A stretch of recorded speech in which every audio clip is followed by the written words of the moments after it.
What's going on, everybody? It's your man Eric Wilson, Sports Arena here on a Friday evening. As I start all the shows here on the Sports Arena, we need justice for Breonna Taylor. We need justice for Elijah McClain. We need justice for Vanessa Gillian. Well, let's get down to business. I'm bringing in one of the old dogs to join me here this evening. This is my brother from the past 11 years. Y'all know him. I love him and respect him, even though he is a Cowboys fan. Michael Caratanudo, Believe in the Pac-12 podcast, which is dropped every Friday. What's up, Mike? Yes. What's up? Yeah. Wow. That's actually a very mild, nice intro because you say the word Cowboys and you don't vomit anymore because you used to do that when we first met in LA. Oh, yeah.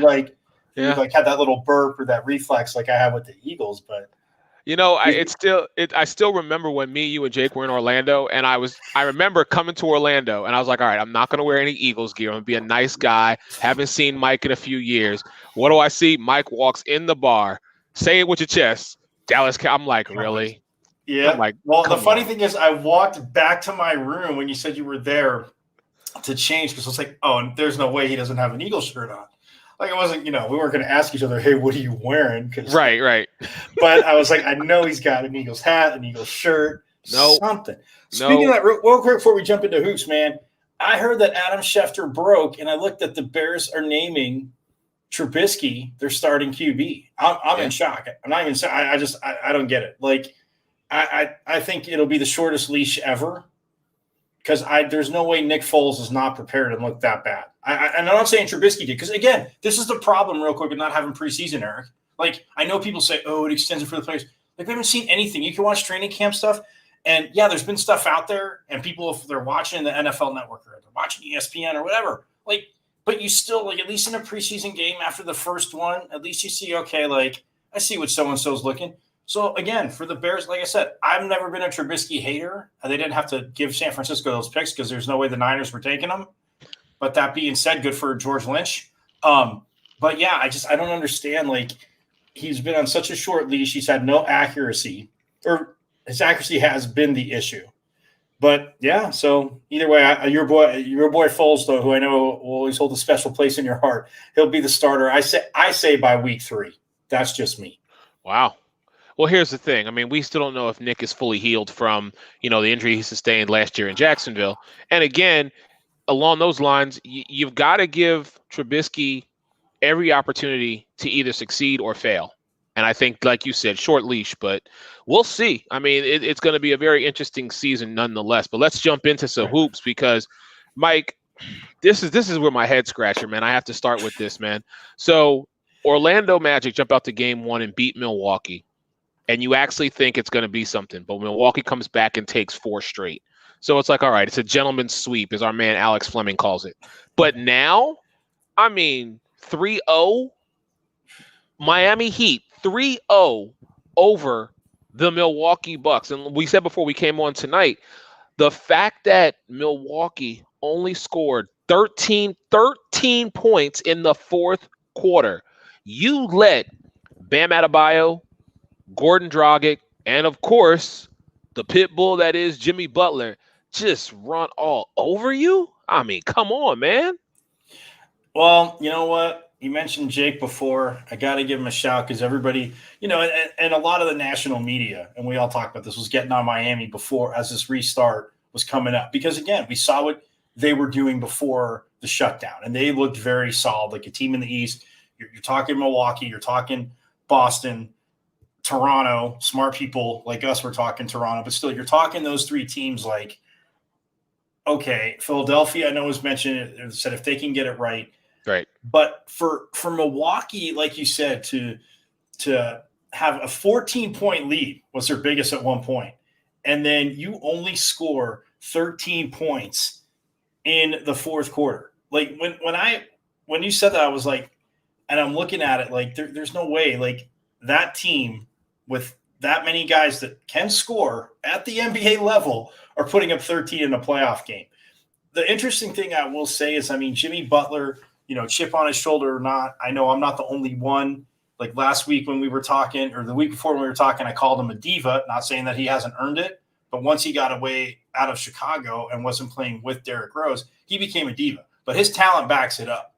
So I'm not railing on Jimmy Butler, but the way he's playing, the interesting stat I saw, yes, players have to execute, but through 100 games, you realize 100 playoff games, Erik Spoelstra has a better winning percentage than Pat Riley. Who is the owner? Yeah, who is the owner of the Miami Heat? I thought it was a GM, but either way. GM, right. Or sorry, I don't want to downgrade him. President of operations, because he is Pat Riley. But Erik Spoelstra came in, they said, oh, this young coach, and, LeBron, and, there's whisperings at LeBron and Wade. And I mean, you heard it. Everybody heard it. Wanted Pat Riley to come out and come down and coach, which I think those guys don't realize. Like Pat Riley, after a loss, they might have a 3-hour practice, because Magic Johnson says that was not rare in the middle of the season back in the day. So I don't know if they really wanted Pat Riley to come down and coach. That being said, but with Erik Spoelstra, again, what he's done and what Miami has done, I mean, even after LeBron left, and unfortunately, obviously, Chris Bosh, health is more important, forced to retire early. But Spoelstra's had that mindset. I mean, again, being around a guy that's knowledgeable, and I know I keep saying his name, but Pat Riley, I mean, the guy was a guard. He played for Adolph Rupp. If you go back through like basketball history, you don't have to read the whole book, but if you go Cliff Notes and you go Adolph Rupp and Pat Riley, and then being around somebody like, Jerry West for a very long time, like you're with the Lakers. Yes, your players have to perform, but we all know as a coach, if you can't get, highly paid millionaires to work together, they can be as talented as the world, and you and I know they're not going to win. Yeah, so but here's also the biggest thing is the buy-in. You have to get the buy-in. The coach has to get the buy-in from the players, and vice versa. The players have to believe in their coach. The coach have to believe in the players. So, I mean, I'm looking at all this, and I did not recognize that or realize that until you just said it. But that just shows to the level of commitment he has and the dedication he has, whether he had some of the great superstars in a Chris Bosh, LeBron James, and Dwayne Wade, or he's got guys like we said, in Bam Adebayo, who I think is an up and coming. Of course, you've got Jimmy Butler. You've got Gordon Dragic. I mean, the list goes on. Jay Crowder, Tyler Hero, Hassan Whiteside, but they gave up Hassan Whiteside. Like, to have that vision too. Again, when he was down in Miami, he balled. I'm not saying it was the right mix. Yes. I'm not saying it's the right mix, but a guy of that talent level, and again, I'm not saying they gave him away easily, but with what you said, like all those guys right there, you do have to get a buy-in. There has to be a thing of respect. And I think he's earned it because he never backed down from – Dwayne Wade obviously was there when he was there before LeBron came, but he didn't back down to LeBron, and nor should any coach. Because, again, if you're working for Pat Riley, yes, you have to want to learn from players and have that open conversation. Like, okay, this isn't working in our offense. This isn't working in defense. But you're not going to disrespect the coach because it starts up top. He's not going to put up with it. So, exactly. But you're right. I mean, the buy-in for everything is always key. And, man, I'm happy for Jimmy Butler. And, again, it's going to pain me when I see Jake because I know I tease him about the Raptors because, I told him, him and I were texting earlier. I was on the Raptors when we started this in March. I'm not saying he didn't say they were good. Right. I said they are winning the East. And you said – I remember you saying along lines. You said Boston. You said Toronto's not a bad pick, obviously. But again, Boston, like Brad Stevens, what he's doing too. I mean, yes, it doesn't hurt. Guys get injured, and the Celtics just keep rolling. I mean, he proved it with Kyrie. He's proved it with not Jason Tatum. Hayward, Brown, Cantor. Which one you want to throw out there? No, I was going to say the guard that came. Kemba. Thank you. Yes, I was going to say. Oh my God, I was like Walker, Kemba. Yeah, but Kemba. My mom always rooted for the Celtics. And of course, as you know, when we were kids, like the 80s, the finals weren't, if it wasn't Celtics and Lakers, it was like, well, it's cool. But if the other team's not there, the other team's not there, we know the other one's going to win. Like if the Celtics weren't there, the Lakers are going to win. If the Lakers weren't there, the Celtics were going to win. Vice versa. Yeah. So, all right, Mike, I got to ask you then this, what does this say about Milwaukee though? Are they a first round playoff team? And that's as far as the second round playoff team. Is that all they are? I mean, I'm looking at this and I'm like, so you lost game one against Orlando and that was fine. Then you came out and Chris Middleton didn't show up for the first couple of games, but now he's actually showing up, but yet you can't contend against Miami. I mean, on paper, you're looking at this and you're saying to yourself, okay, this is at least going to be a series.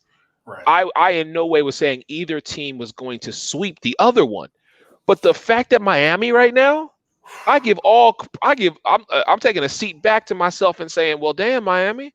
Well, I mean, someone needs to sit down and watch all these tapes and watch what Eric Spoelstra and the rest of this crew is doing to be able to stop, contain, and first off, you limit Milwaukee. Did they just run out of gas?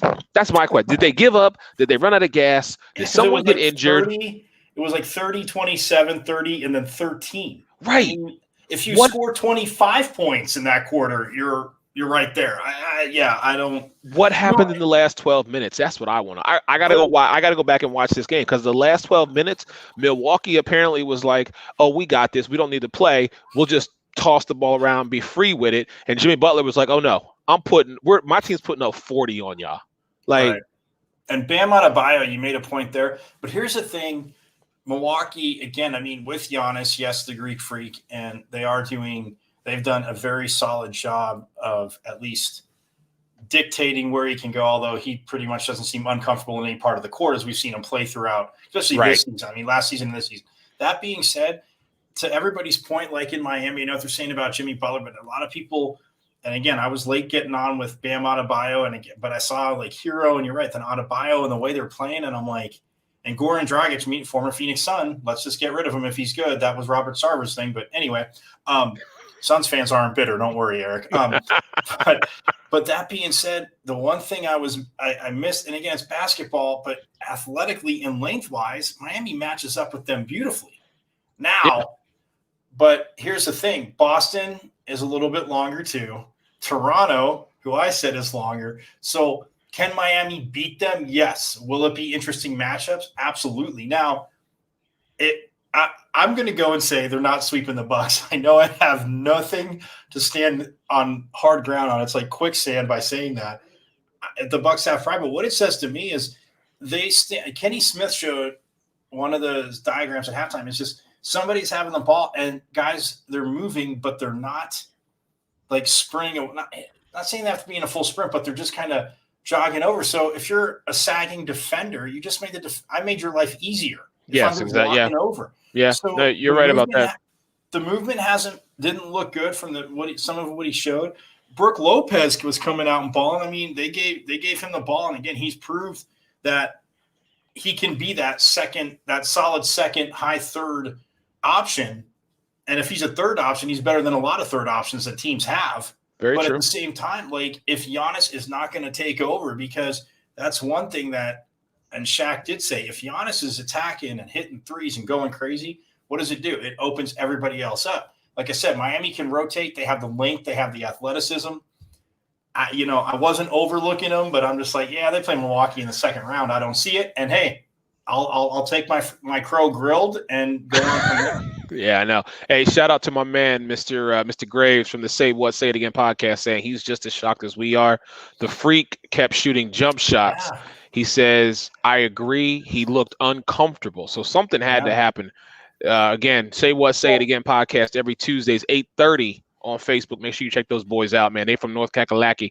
They keep it real and they hold it down, man. That's go ahead. No, I was going to say that's awesome. And he's right. It's just, and this is what disgusts me. And I know it's like people say generational thing. I think you and I, even back then in LA, were debating getting rid of the handshake in the NBA. I liked it, but at the same time, I just get so sick of dudes driving in and having 2-foot floaters, layups, and chucking it to a dude at the 3-point line. I get analytics. And I know we've harped on the Rockets, and I got to say real quick, side note, it was great seeing that Sun Devil battle on Game 7. 2 Sun Devils. I kind of figured you would like that. I was watching that game, and I was like, Mike's in his heyday right now. I mean, people were saying, oh, Luke Dort undrafted. They want Pac-12, this and that. Either way, I'm just saying, to see Harden get that block shot on him, I mean, I was a little torn, but still, either way, Sun Devil came out on top. So it's like, but Luke Dort, that kid proved that that people should probably do better scouting, because how he went undrafted and spent in the D League, and there's a lot of guys that are veterans that he pretty much in that whole series played better than in that series. That I'm not saying that he played phenomenal, but when you look at the Bucks, though, sorry to get back to that, when you look at the Bucks, teams always have to take steps, but you have an MVP in Giannis. Yep. You have a guy like Bledsoe who, again, can facilitate. Middleton, like you said, if they have to tell him to be more aggressive, which they just need to look at him before every game and be like, yo, we got a game tonight. We're going to need you to be on point. That's what we need. Don't lollygag, don't slack, don't sit at home, tweet, text, Snapchat, TikTok, whatever, call your mama. We need you in the game tonight, okay? We understand you're in a bubble, but and you know what? And if any team, if you know me, I'm not down on excuses, especially I get sick and tired when I hear, oh, we didn't do this, we didn't do that. Okay, you didn't, and there may have been some plays that you missed. I'll concede that in every sport. But there's still somebody across from you trying to win and making adjustments. Like I get so sick and tired of saying we just didn't do this. Okay, well you didn't, but there was a reason why you didn't. Right. Like I'm not saying we want to know. We want to know the reason why. Exactly. So real quick, shout out to our girl Ruth the Truth. We miss you. We can't wait to have you back. She's traveling, so stay safe. Make sure you check her out. She got a brand new show, Beauty in the Cleats, on Wednesday nights. Avery's got a question. He said, do you think is a number option? Avery, who are you talking about when you say is a number option? Hit us back with that one. Oh, here. Do you think the Freak is a number one option? Oh, well, look, if he was before the shutdown, and we talked about this when it first shut down with Avery, if he hits those threes and guys are stepping up on him, you can't step up on. Are you kidding me? Like, good luck. Again, some people probably could step up on him, but that being said, like, if he's hitting the three and just, again, doesn't fall in love with it and just chuck him all the time, because that's his game. You get to the rim and you just dunk on these. You just posterize them. I want to say belittle, but posterize you posterize them. You make them famous. Absolutely. Get them out of your way. And you're going to get foul calls. You know what? And I will say this the other night, James Harden's language wasn't the best after he's like, I played like S, and he knew it. But hey, but look, he's not known for the defense. You were like, oh, the block shot, the angle that he did it at. But he just said, I had to pick it up somewhere else. But when he came off the bench and the team missed a few threes, what was his first basket, Eric? He didn't try and chuck a three. He went straight by his dude, laid it up and in. Like, that's what frustrates me. I get 3 is more than 2. Everybody gets that. But guess what? When you start missing them, the other team's just going to increase their lead. Right. And I think that's what people are getting away from. You and I, and I'm sure a lot of others listening to us and chiming in or who have that old school mentality is you have to be versatile. We get that the game has evolved to more of a 3-point shot game. But let's not forget the fundamentals. Let's not forget that you can still take one and yam it on somebody. Let's not forget the simple, easy layup or the 15-foot short jumper. I mean, there's so many different ways that you could take. Sorry, Eric, you got to call it the Tim Duncan. Okay, that's what it was. The Tim Duncan. Fine, call it whatever you want to call it. But my point is, I just think that people are forgetting about that, and everybody is transitioning to the 3-point game. And it's like, okay, if you live by 3, you're gonna die by the 3, and your name ain't Steph Curry. So, what you gonna do? You know what I'm saying? Look, Damian Lillard got banged up. I'm 100% with you. Yeah, how long is it going to? I'm 100% with you. Damian Lillard got banged up, and what he can do shooting wise, and you're right, Steph, and I mean even somebody like Clay. It's one of those things where, yeah, you're happy to do it, but Steph even goes to this. See, that's what cracks me up. Everybody says, "Oh, Steph, all they talk about is threes." But when dudes step out on him, he still goes by him. He'll take the layup. Like they give you layups. Take the 2 points. Exactly. That's what they do. But the Bucks didn't. But how much time to answer your boy's question for the Bucks? Like, I would say, look, I'm a big thing of adding pieces, here and there. I wouldn't break it up, but for some reason, like if they go through next season and they don't, I don't want to say win, but if they don't get to the finals, if they don't win the Eastern Conference, it's going to be blown up. Now, the question is, though, Giannis is a free agent after this season, right? Right. All right. Is he going to stay? Let's put a pin in that. And we'll address that down the road because we got a lot to get into. But I want to stay in basketball because here is a very controversial topic that has come up this past week. So, as we know, Steve Nash, wonderful human being, love the man, is now the head coach of the Brooklyn Nets. However, there are those, and I happen to be one of those people, who, when I look at the totality of the situation, and let me reiterate what I said to y'all in text, and I kind of echo the same sentiments as Stephen A. Smith has echoed on Thursday on First Take. I have nothing but love for Steve Nash. I appreciate what the man has done, not only for himself, for his players, for his team, for the organization that he works for, but also for the NBA as a whole.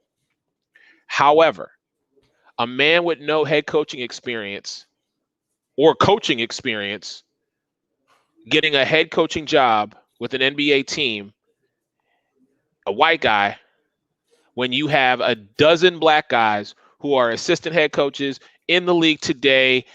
I mean, it speaks again to that privilege that we talk about. And let me be very clear when I say this, y'all. And if y'all want to hate on a brother, hate on me, that's fine. But I'm speaking about simple truth here. You have so many other qualified black coaches in the NBA who did not get their shot. Meanwhile, whether it be because Kevin Durant was the guy who went to the organization and said, you know what, I have a connection with this man because we worked together in Golden State, or they just saw it as an opportunity to give Steve Nash that opportunity. Whatever the case may be is, did they go through the process? Because I need to see it. So that is why I am of the mindset of this again is just another, let me just white privilege. I'll go a little further. It's an interesting point that you bring up there because I see both sides of it. Like when you said controversial, Steve Nash is a Canadian dude, which I know what you're saying, but he's a big time soccer fan, which I love. He actually lost a bet to when he had long hair. Here's a funny thing. I'll get into this. When he had longer hair, when Italy won the World Cup in 2006, he had been to a lot of soccer games. He's actually friends with Totti, Italy's midfielder. He bet them they wouldn't win the World Cup. And Totti said, when we do, you have to cut your hair. And Steve Nash goes, and okay, when you're off, I will fly you out. I was at the game and I saw him and I didn't get to go talk to him, but he was at a Suns game with his family, Francesco Totti. Steve Nash, that's why he cut his hair. But I will say this. I'm with you to that part. Now, the Nets said they interviewed a lot of applicants, qualified applicants, whatever you want to say. Now, I know Jacques Vaughn obviously took him to the playoffs with the bench team. He's still there, which I think is huge because a lot of guys coming in wouldn't want to stay. And again, maybe he's annoyed. Maybe he's not ready to be a head coach. As you're saying to privilege, Amin Elhassan brought up a great point, Eric. He goes, I understand when people are saying like, oh, there are other qualified coaches of color. But he goes, this one is the caveat, especially in basketball. It's basketball privilege. He goes, what do you think got Magic Johnson his first job? Or Magic Johnson, the president's job? What do you think got Jason Kidd his first head coaching job? Pretty much a year out, and he's in Jersey coaching. And then he went over to Milwaukee, I know that, and got let go, and now he's with the Lakers. And I'm guessing Jason Kidd, one of the awesomest point guards ever, will get another head coaching job. I'm not doubting that. To your point, I agree. But with Amin Elhassan, I just thought, that's interesting because he talked about even Isaiah Thomas when he became president for the Knicks with the Raptors. It's the basketball privilege. So when people see it, he goes, and I played with Steve Nash. He goes, Steve Nash ruined me evaluating point guards because he would throw a pass to you, Eric, and say it skipped off your hand. A lot of point guards would look at you and be like, all right, great, thanks. Others will be like, I just ain't going to pass you the ball again. Steve Nash will be like, hey, you know what? That was my bad. I should have got it to you sooner. Or, hey, I should have got it to you right there. Him working with Kevin Durant, I'm with you. I think that Durant and I think somebody like Kyrie Irving knows the level to what Steve Nash played at for the time. I think is very beneficial for Kyrie. So do I think that they were in favor of it, signed off, whatever you want to say?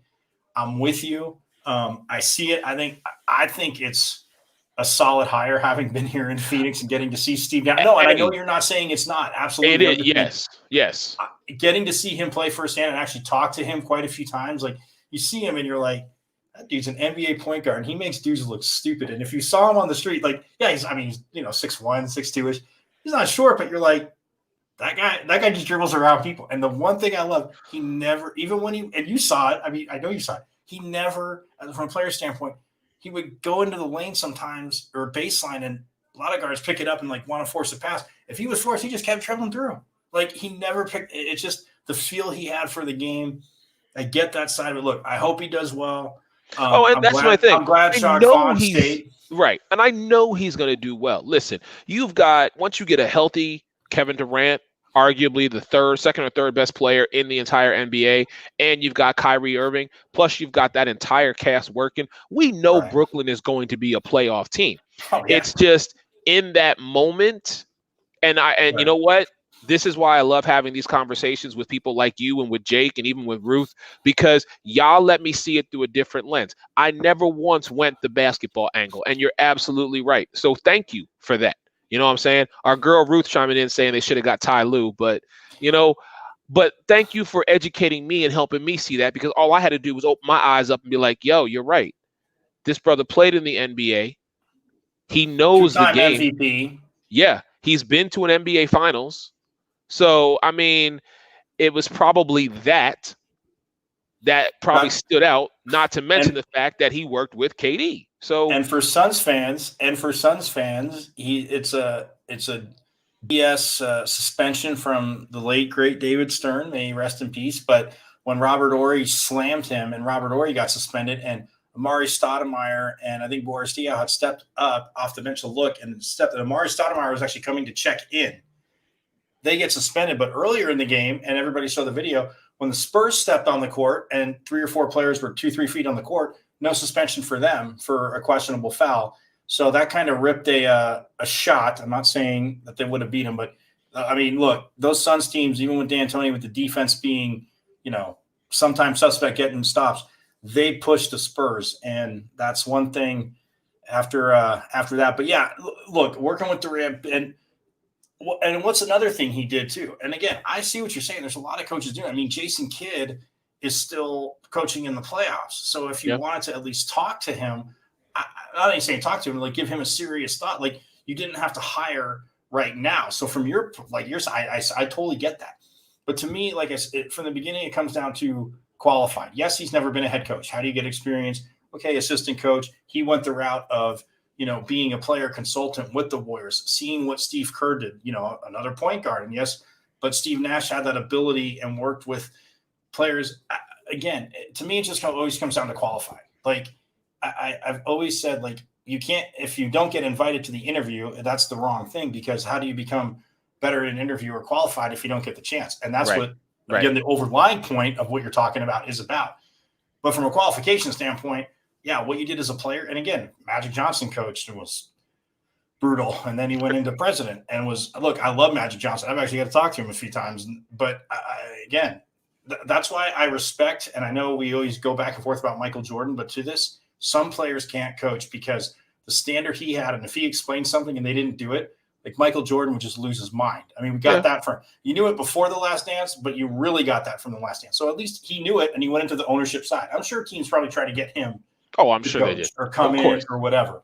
But that being said, for Steve Nash, like, I get it. You could have talked to a Jason Kidd. I mean, if you're thinking former players that way, definitely, because yes, maybe he did get his first head coaching too young. I mean, right away. I mean, Jason Kidd, pretty much retired and then stepped onto the bench for the Nets. So, but I'm with you. I mean, it needs to be not just a waste of time interview, like I've said to you before. Like, that's how somebody into interview, right.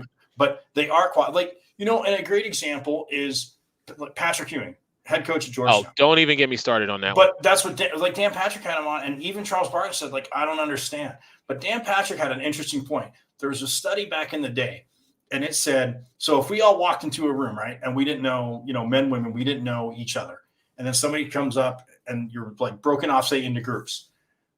Like 9 out of 10 groups, if they said, hey, you guys have to figure this out, pick a leader, everybody would look to, not because they think they're the smartest, but for some reason, the tallest person was the one that always got put in charge. Huh. Now, with Patrick Ewing, though, where that kind of twist is, he is so tall that even these owners that are interviewing him, not that he's going to beat him up or snap him in half or go Hulk on him, you know what I'm saying? But Dan Patrick's like, I just don't understand. Like, he knows. Neither do I.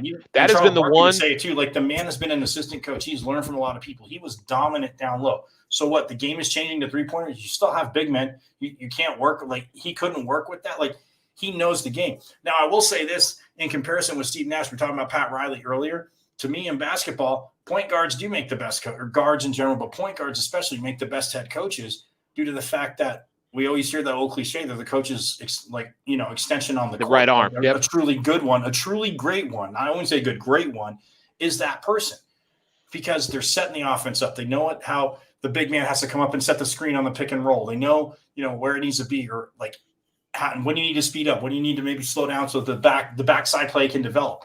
So from that standpoint, like, I think people lean towards guards in that way. But Patrick Ewing, look, I think as great as at Georgetown. By the way, a shout out on the John Thompson tribute. I saw that. Oh yeah.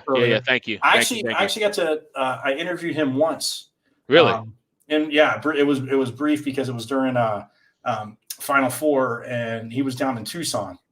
Okay. And yeah, I got to talk to him. It was like pretty quick, and it was.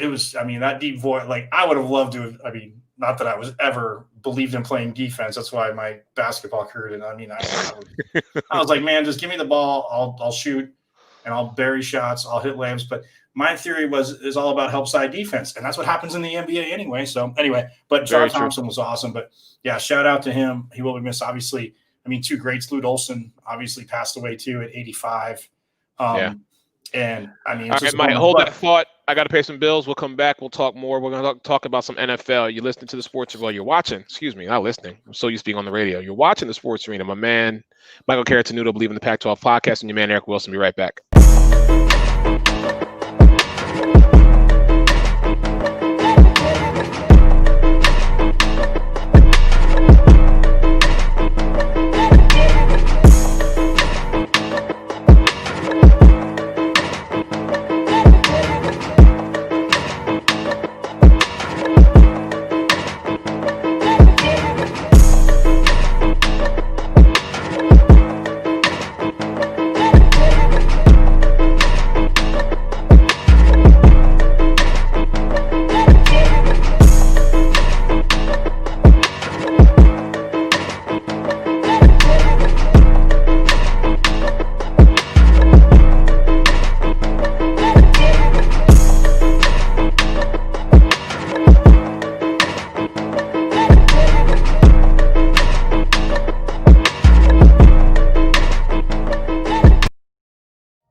For over 100 years, the story has been written,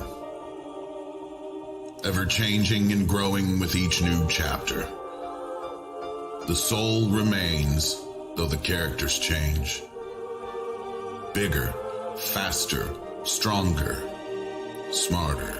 Ready or not, here I come. You can't hide. So too grows our fandom.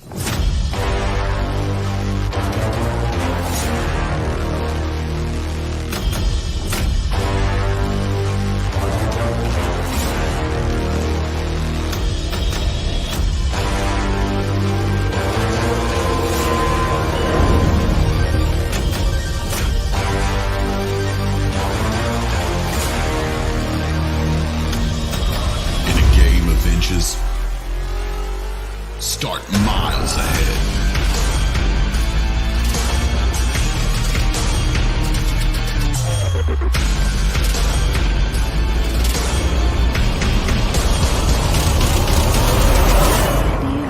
The 2020 Prospect Encyclopedia.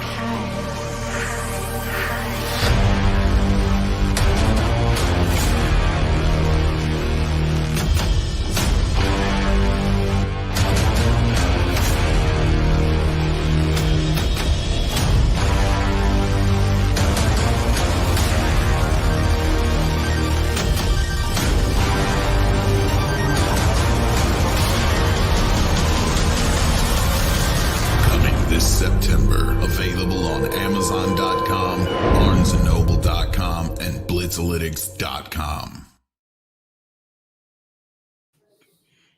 And welcome back to the Sports Arena. Your man, Eric Wilson, alongside my man, Michael Caratanudo, Believe in the Pac-12 podcast.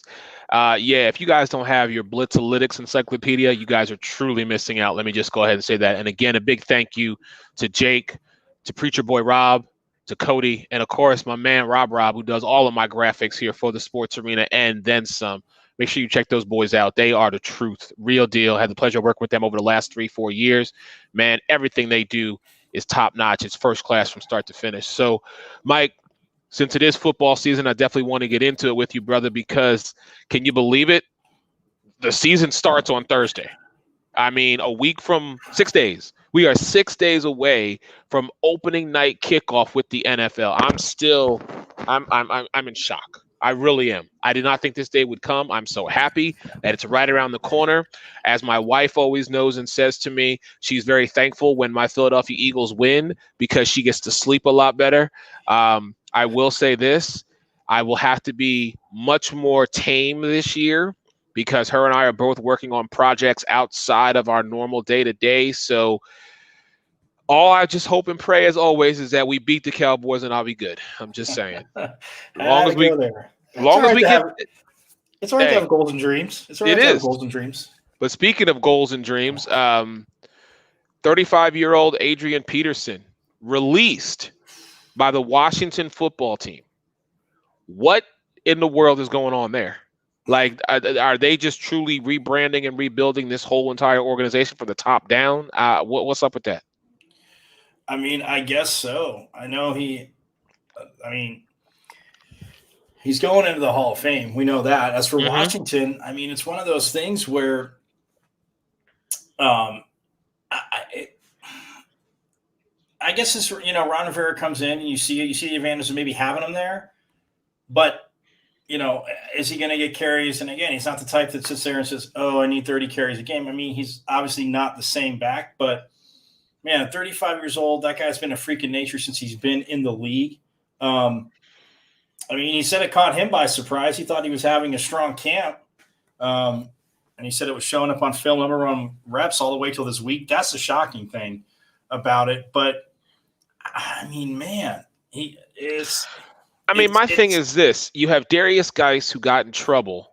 Yeah. And he's no longer with the team. Which, fine, okay, you can't keep your butt out of trouble. We don't need you. We're trying to put a more positive spin on this organization because it's been so much a disaster, especially with all the allegations that have been going on that have come to light.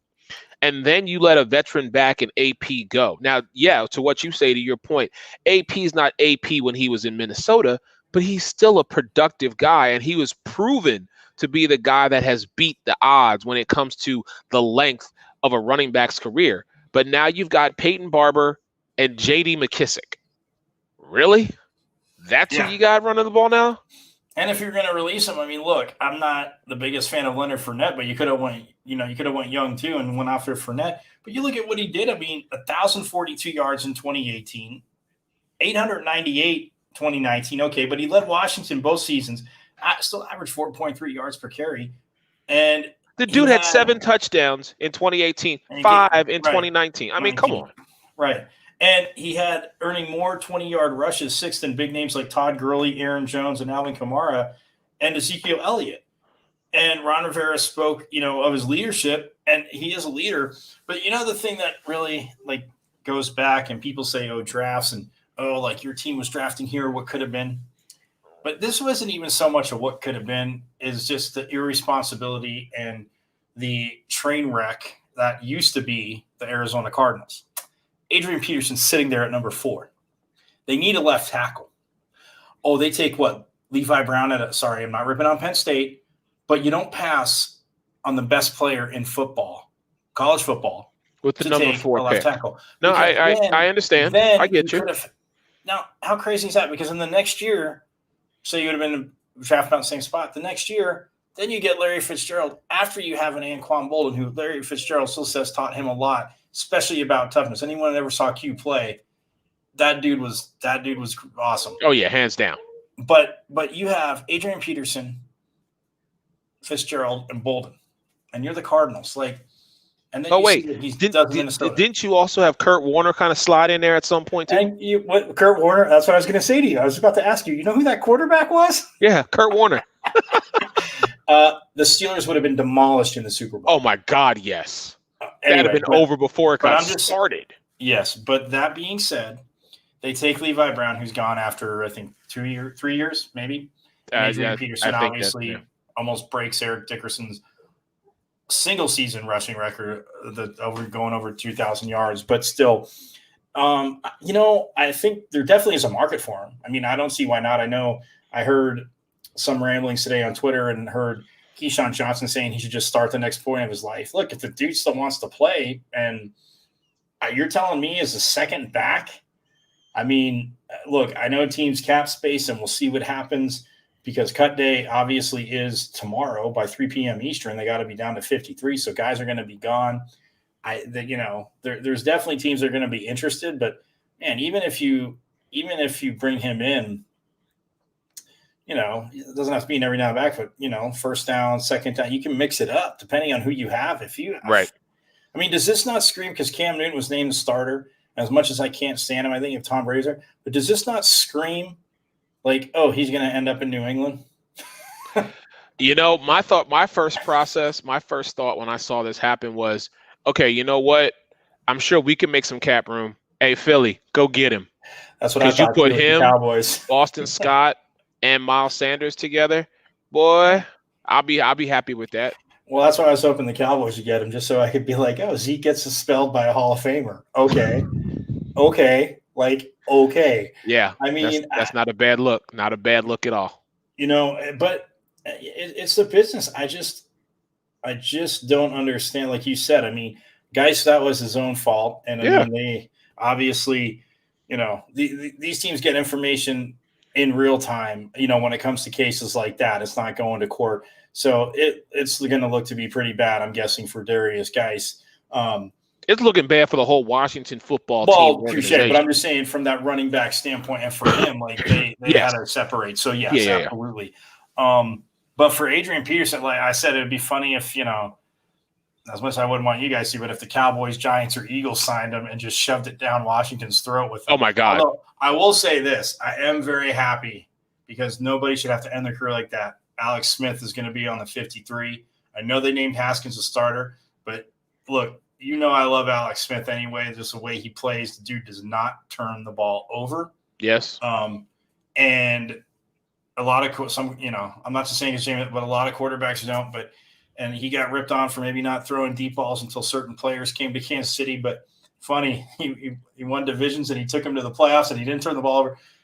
It's good to see him at least get to go out on his own terms if this is his last year. But again, depending on how Dwayne Haskins does, and outside the fact he went to Ohio State, I can't stand them, that. But well, at least we agree on that. Absolutely. But no, I mean, it'll be interesting for them. I don't think it makes much sense. I mean, they definitely had an uphill battle in the division. All rivalries and trash talking between you and me aside. I mean, I think the Giants will be better. Mike had to whisper that when he's like, wait, hold up. Is anybody around? No, the Giants will be will be better. But the Eagles and the Cowboys, you look at them on paper, like we're going to fight it out as always. Right. Speaking of Philadelphia teams, Mike. Oh boy. Oh yeah. We got to talk about it. I don't talk much about hockey, but I got to show love right now to my Philadelphia Flyers, man. Forcing a Game 7 against the New York Islanders. Took the Islanders to overtime in Game 5. Took them to double overtime in Game 6. I mean, come on, man. You the hockey guy. Come on. Look, I gave them their props in the first round. I can't stand them. It's okay, Mike. Yeah, the winning goal. Let me get your hat. Oh, don't you even. Yeah, if you wear a New Jersey Devils hat and the Stanley Cup shirts, you can send me a hat. Yeah. Ooh. Anyway, that being said, but the winning goal last night was that was a thing of beauty. Look, the defenseman lost his stick. He tried to get one from the bench and he couldn't reach and he had to get in the way. But there was insane traffic. And again, people say, you lose the stick. Why don't you get off the ice? You don't have time. You don't have time to change. But that being said, it was a hell of a shot. I mean, look, their young goalie has been very solid. Hart's been very solid. A little bit, people say up and down, but I'll tell you right now that, look, everybody loves hearing Game 7, but Stanley Cup playoffs, again, even without fans there, and, Edmonton and Toronto have done a great job of, they pump in, like when a team goes on the power play, like what the home stadium would play when they score a goal. So that's been very awesome. But yeah, I mean, your Flyers, again, the Islanders, to me, I thought, when they lost the Game 5-0, I was like, all right, they'll get Game 6. And then The Flyers. Nah, we ain't done yet, Mike. Though. I know you ain't. Broad Street Bullies ain't done yet, no, bro. Here we go. We got Game 7. You do, and it's tomorrow. So hopefully you watch it because let's see if you watch. I know Dallas beat Colorado, thank God, in overtime earlier today, 5-4, same score there to advance in Game 7. And then right now in Game 7, Vancouver and Vegas are going. So, again, for people that, in a regular year where you can have fans in a stadium, because it's insane. I mean, actually, to watch on TV, you still get the feeling. I tell everybody, you need to go to a game. Oh, yeah. Any game in the Stanley Cup playoffs. If you're in the stadium. Yes. Like it's a completely different element, man. I remember it was 1996, I think it was. 95 or 96. I went to the Flyers Lightning playoff game when it was at the old Thunderdome. Oh, wow. Man, let me tell you, that was an experience like none other. What like game? I was in the game. Well, I think was Philly home that year, so it was either Game 3 or Game 4 when they were back down here. I have to go back and look, but bro, let me tell you, that was insane. I mean, start to finish.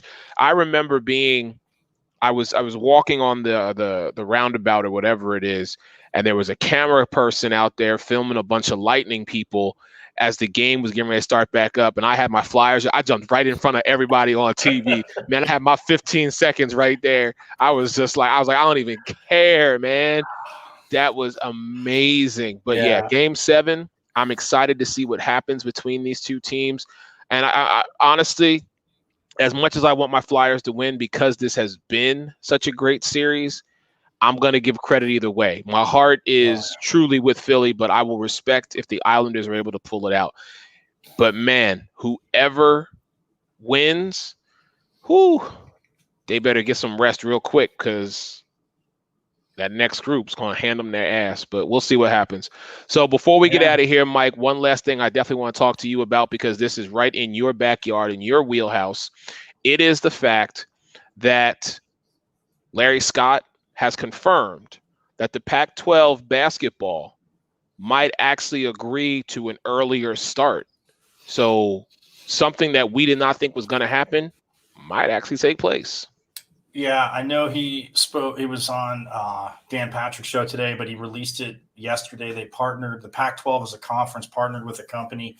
They're going to start daily testing for athletes in obviously close contact sports. I guess money-wise, it makes sense, because I know, like I said, like swimming and other sports, again, I think are fast-forwarding to next fall. Okay. At least at ASU. ASU decided to redshirt every single person, so they still have that eligibility. Their scholarships are all lined up, all that stuff. That being said, though, for basketball, what it does is they said it's a possible target starting date, everything I read, of November 24th. Wow. So, which means, because they were talking after January 1st, which means if they do that. That's the Tuesday before Thanksgiving. They can pick up.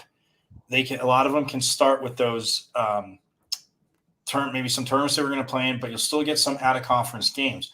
Now, the Pac-12 was also doing something different this year, which I love, and they voted it in last year during the season. It got approved in December, but they're actually adding conference games scheduled that were in December. So when they're in their out of conference, because you're going to play, there's a 20-game Pac-12 schedule now. So you're going to play 20 games, but you're going to play somebody in your out of conference when you're in out of conference too. So that's not, obviously it's just one game, but you might only play a team once, but there's still a 20-game schedule. And that to me, especially due to non-conference, puts more eyes on it. And if you're winning and if you're, doing well, it mixes it up. So I love the fact that they're doing that. So, there was quite a few big games, like USC was going to play Gonzaga, Arizona, and Gonzaga play a lot. They had another game coming up. ASU was going to Hawaii, and St. Mary's and San Diego State were going to be there. San Diego State is also scheduled to come here. Okay. To Tempe. Right. So that, and again, that was that was a team that had a hell of a shot last year to win it all. I mean, they were number one they were undefeated, and people were saying, "Oh, San Diego State." If you watched them play, it's like these dudes can ball. Like they're undefeated for a reason. That being said, so it'll be interesting. I know some games probably won't happen because of when the season is starting, but for it to basically only start 3.5 weeks, a month late, it's not bad. But no, it's not bad at all. As long as they can, keep everybody tested healthy every day. Yeah, right. Get tested every day. As long as everybody can stay healthy, and we can make this happen. Listen, I've always said this. I'm all for it, and I'm glad the Pac-12 has got their plan in place and they're looking to execute it. And I hope it works out for them.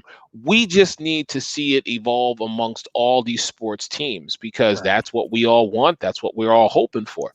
So I am very much appreciative. I'm thankful for, you bringing it to my attention, Sports Arena's attention, but more importantly, just the fact that people are starting to look at this and take this as serious as it truly is. Right. And, the Pac-12 was transparent. I know a lot of people, and I was kind of one of them from, me, a conspiracy theorist kind of skeptic side of, the players saying they're united, wanting more demands and saying, oh, well, it is about their safety. And then when you see, certain outbreaks, certain places, it's like, okay, they're not lying. If they can't protect them, they can't play. Right. So, inevitably that's that. But they've been transparent. They will be testing, like I said, every day, and they'll have the results with the company they're paired up. They'll have the results within 15 to 20 minutes. So they'll come in separately. And so if you test positive, you can handle it right away.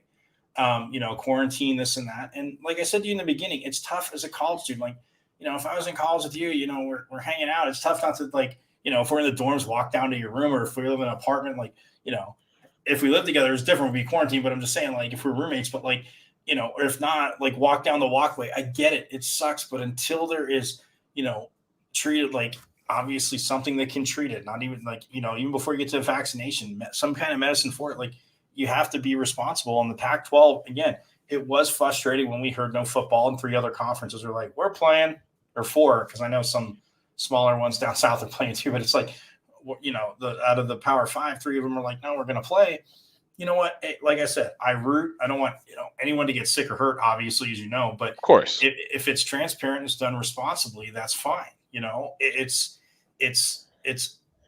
exciting to hear, because in the podcast that you mentioned, I did say I'm optimistic, even though they said nothing until the turn of the calendar, that they're going to be working on stuff. And the fact that after they made the announcement, they still went to work with these companies and they made a deal, and so they'll get tested every day. And on the men's and women's hoop side, I mean, and I told, like I said, and we agreed, as long as I say, but I told you there's no way they're going back-to-back seasons without an NCAA tournament. It's not happening. No, you're right. But as long as it's safe. And you know what? I already saw I didn't read it, but I did see a headline that they started talking about, bubble scenarios for the tournament. Now, instead of, let's hope that happens, because I'd like to see that. Right. And I think that's what we're definitely going to need, especially when you go to, if you keep the brackets the same as, we've had them for so many years. I think you really have to keep that kind of format and find a way to keep all the teams together. So that way, you play in 2, 3, 4 arenas or come to Disney. Do it in Disney. NBA did it. But the problem, I think you could put one of the regions there. So you could put the West, like you're saying, in one region, and then the South and the East, in the other region, and so you get the 4 regions, and you get them in. But Disney could obviously definitely handle it. We know, which would be awesome. So yeah, I mean that. Like I said, I want to read more into it and talk to some of the reporters I know that are covering some of the stuff, because I know that the women. On the women's Final Four side, the ASU put in to be a host for the Final Four in 2024. So, I mean, obviously everything's moving forward, business as usual, but this is a huge step. And again, you're right. I mean, it's not cheap. And I know, it's not about politics, but at least, the president met with, the Big Ten and just wanted to see where they were at, because look, you and I get it. We always say follow the money. It's about the dollars, and it's always going to be about the dollars. That's exactly what it is. Excuse me, right, wrong, or indifferent. But when people and again, I don't care who the people are, but when they're in charge and they actually sit down at a table and they're transparent about, yes, it's about health. This is why we can't do this. Like, these schools don't have the money for this. If there's allegedly, if there's some, financial relief or help, or we can work out a deal like the Pac-12 did with whatever. Right. Good. I'm glad he sat down. They sat down and they said, because it's like what I've said to you from the beginning, Eric. Like, canceling something, I'm not saying it shouldn't be. You know me from the beginning. I've said that, but you don't have to just knee-jerk because everybody else is doing it. Do your due diligence and see where you're at. And that's the whole thing. So they're going forward. I know they had talked about maybe starting football at the end of November too. Well, let's see what happens. Different. But it'll be funny. This will be the first, if that does happen with the Pac-12s and say the Big Ten, this will be the first year that there'll be a fall champion saying we're the champs, and a team that in a spring sport said, "No, we won the championship." Oh yeah.